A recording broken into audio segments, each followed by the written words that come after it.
السلام علیکم ورحمۃ اللہ وبرکاتہ۔ ناظرین اکرام، عقیدہ توحید اسلام کی سب سے پہلی بنیاد ہے۔ یہ جو ہم کلمہ طیب لا الہ الا اللہ محمد الرسول اللہ صلی اللہ علیہ وسلم پڑھتے ہیں، علماء نے لکھا ہے کہ اس کلمے کے 2 رکن ہیں اور 5 اس کے فرائض ہیں۔ جب تک ان ارکان اور فرائض کو پورا نہیں کیا جائے گا تو ہم مسلمان کہلوانے کے حقدار نہیں۔ رکن کہتے ہیں اس ستون کو جس کے اوپر عمارت قائم ہوتی ہے۔ کلمے کا پہلا رکن لا الہ الا اللہ ہے اور دوسرا رکن محمد الرسول اللہ ہے۔ کلمے کے 5 فرائض ہیں۔ سب سے پہلا فرض یہ ہے کہ کلمے کے الفاظوں کو منہ سے ادا کریں۔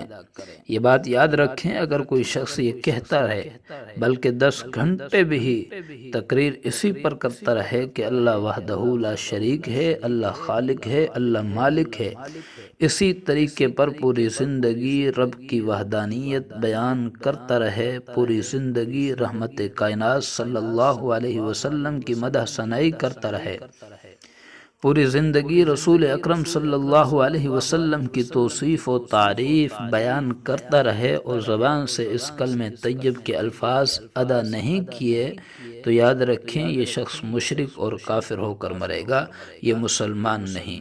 یہ بڑی عجیب بات کہہ رہا ہوں، توجہ کرنا۔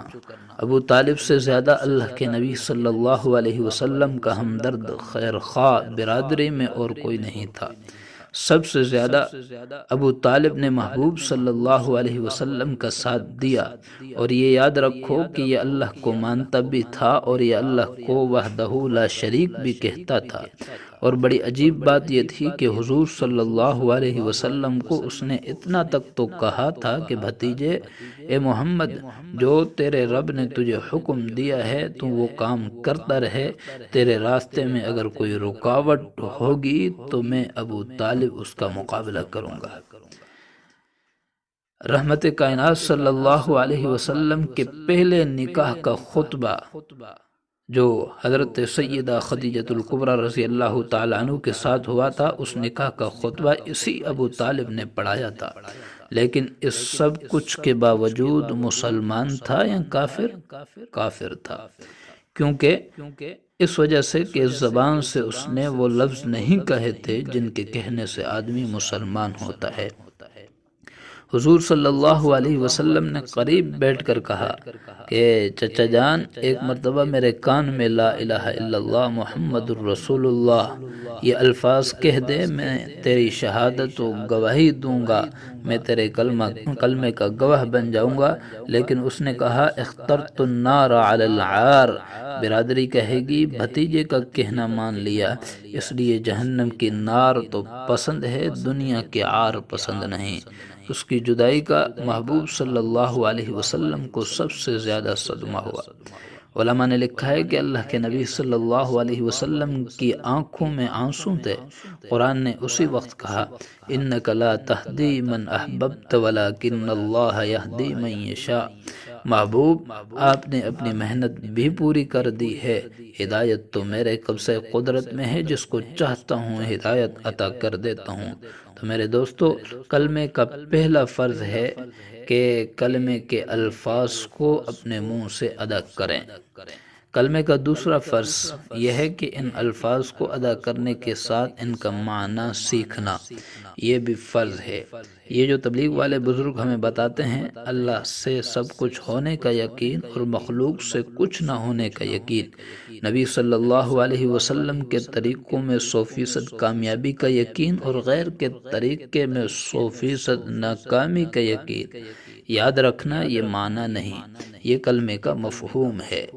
معنی ہے لا الہ، کوئی معبود نہیں، الا اللہ، مگر اللہ ہی ہے، محمد الرسول اللہ، محمد صلی اللہ علیہ وسلم اللہ کے رسول ہیں۔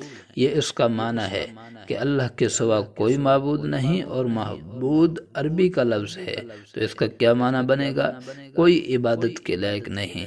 عبادت بھی عربی کا لفظ ہے آسان لفظوں میں بتا دوں، عبادت کا لفظ عبد سے ہے، اور عبد کا معنی ہے غلام۔ ایک ہوتا ہے نوکر، ایک ہوتا ہے غلام۔ نوکر وقت کی قیمت لیتا ہے اور کام کرتا ہے، جبکہ غلام وہ ہوتا ہے جو اپنے آپ کا بھی مالک نہیں ہوتا، اس کا مالک بھی کوئی اور ہوتا ہے۔ لا الہ الا اللہ، کائنات میں کوئی ایسا نہیں جس کے ہم عبد ہوں، مگر کون ہے؟ اللہ ہے۔ لفظ عبد میں اہمیت، اور یہ بات یاد رکھو کہ اس لفظ میں اتنی اہمیت ہے کہ عبد اپنی مرضی سے کھا نہیں سکتا، پی نہیں سکتا، دیکھ نہیں سکتا، بول نہیں سکتا، چل نہیں سکتا، شادی نہیں کر سکتا، نکاح نہیں کر سکتا، معاملات طے نہیں کر سکتا۔ گویا رب سے اقرار ہے کہ اللہ، ہم اپنے معاملات تیرے سپرد کرتے ہیں، تیری مرضی کے بغیر کچھ نہیں کریں گے، اور اگر کچھ کریں گے تو محمد الرسول اللہ یعنی صلی اللہ علیہ وسلم جیسے تیرے نبی صلی اللہ علیہ وسلم نے بتایا ہے، چونکہ وہ تیری رضا کا ذریعہ ہے، اس کے طریقوں کے مطابق کریں گے۔ کلمے کا تیسرا فرض یہ ہے کہ اس کلمے کی اپنے دل سے تصدیق کریں، یہ بھی فرض ہے۔ زبان سے تو الفاظ ادا ہوئے، دل میں اگر کلمے کی اہمیت نہ بیٹھی تو تب بھی کافر ہے، مسلمان نہیں۔ کلمے کا چوتھا فرض یہ ہے کہ لا الہ الا اللہ کی جو پہلی لام ہے، لام الف مد زبر لا، اس کو 4 الفی مد کہتے ہیں۔ اس کو کھینچ کر لا الہ الا اللہ محمد الرسول اللہ پڑھنا، یہ بھی فرض ہے۔ اگر کسی نے اسلام کے آگے مد کو نہ کھینچا، ویسے ہی پڑھ دیا، تو یہ لام تاکید کا بن جائے گا، نفی اور انکار کا نہیں بنے گا۔ اس کا معنی کلمے والا نہیں بنے گا، پھر اس کا معنی ہو جائے گا یقیناً اور بھی کوئی معبود ہو سکتے ہیں۔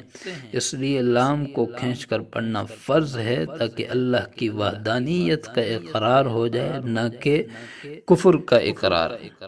کلمے کا پانچواں فرض بڑا اہم اور دل پر لکھنے کا ہے، وہ یہ ہے کہ مسلمان اگر کسی محفل میں بیٹھا ہے، وہاں جاہل نادان اپنی بے وقوفی یا کوئی کافر اپنے کفر کی وجہ سے کلمہ کفر ادا کرتا ہے، اور مسلمان وہاں بیٹھا ہے، تو اس کا فرض ہے کہ اولاً تو اس کی تردید کرے، کہے کہ غلط کہہ رہا ہے، اس بات کا انکار کر دے، اور اس میں اتنی طاقت نہیں کہ اس کی تردید کر سکے، تو کم از کم اپنے ایمان کو بچاتے ہوئے کلمہ توحید پڑھ کر اس کلمے کے پڑھنے سے اس آدمی کی بات کی تنقید کر کے اپنے ایمان کی تصدیق کرے، یہ اس کا فرض ہے۔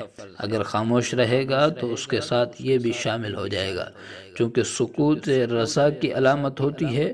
وہ کلمہ کفر کہہ رہا ہے، یہ چپ کر کے سن رہا ہے، اولاً تو تردید کرے، اگر تردید نہیں کر سکتا تو کم از کم اپنے ایمان کی تصدیق کرے، یہ کلمے کا پانچواں فرض ہے۔ کلمات کفر، اب کلمات کفر کون سے ہیں؟ گویا جن کلمات سے کفر عائد ہو جاتا ہے، کتابوں میں تو بہت سارے لکھے ہوئے ہیں، تفصیل سے یہاں نہیں بتایا جا سکتا۔ عام طور پر لوگ تعزیت کے لیے جاتے ہیں، سارے لوگ اکٹھے بیٹھے ہوئے ہیں۔ اب کہنے والے نے کہا بس جی اللہ کی مرضی ہے، 20 سال کا جوان تھا، ابھرتی نکھرتی جوانی تھی، اللہ نے اسے موت دے دی، جبکہ بوڑھا دادا بیٹھا ہوا ہے، بچہ چلا گیا۔ یہ سننے کے بعد کہتا ہے کہ رب بے نیاز جو ہے، جو ہمارے تصور میں آ جاتا ہے، اس میں شک نہیں کہ وہ فعال لما یرید ہے، لیکن اس کا معنی یہ بھی نہیں ہے کہ اللہ تمہیں دکھ دے کر خوش ہوتا ہے۔ گویا یہ اس کا قانون ہے جس کے مطابق وہ اسے پورا کر رہا ہے۔ حضرت تھانوی رحمۃ اللہ تعالی نے لکھا ہے کہ اللہ کی نیازی کا مفہوم یہ ہے کہ پوری کائنات اللہ کی مخالف اور دشمن بن جائے، کائنات میں کوئی آدمی بھی رب کو سجدہ نہ کرے، تب بھی اس کی عظمت میں کوئی فرق نہیں پڑتا، کیونکہ وہ بے نیاز جو ہے، یہ بے نیاز ہونے کا مطلب ہے۔ اللہ سمجھنے کی توفیق عطا فرمائے۔